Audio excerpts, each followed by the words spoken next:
wabarakatuh. Perkenalkan, nama saya Lenia Fridiani. Di sini saya akan menjelaskan tentang genitalia interna.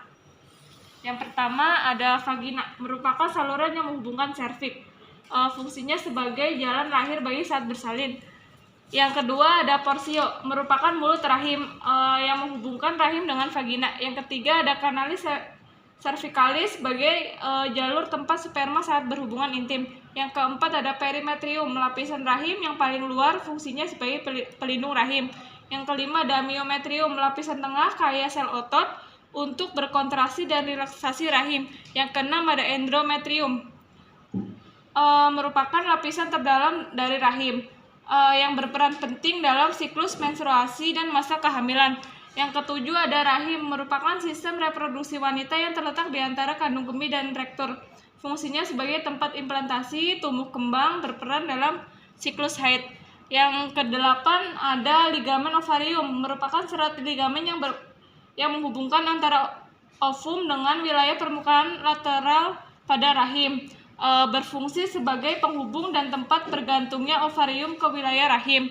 Yang kesembilan ada fundus uteri, merupakan titik tinggi dari rahim, terletak di antara puncak tulang panggul hingga bagian paling atas perut saat hamil. Fungsinya sebagai untuk mengukur usia kehamilan, perkembangan janin dalam kandungan. Yang ke-10 ada badan uterus, merupakan tempat janin selama dalam masa kehamilan, berfungsi untuk memberi makan dan menampung sel telur yang dibuahi. Yang ke-11 ada uterine tube, merupakan tabung rahim yang menyampaikan ovum dari ovarium ke dalam rongga rahim, berfungsi sebagai tempat jalannya fertilisasi sel ovum. Yang ke-12 adalah isthmus, merupakan tuba falopi yang menghubungkan ampula dengan uterus. Yang ke-13 adalah ampula tuba, merupakan bagian terluar dari tuba falopi, berfungsi sebagai tempat terjadinya pembuahan.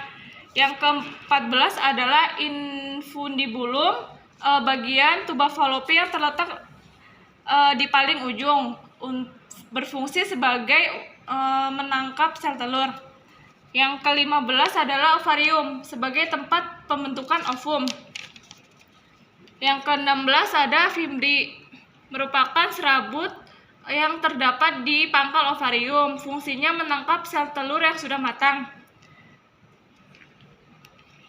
Yang ke-17 adalah isthmus uteri, bagian dari uterus.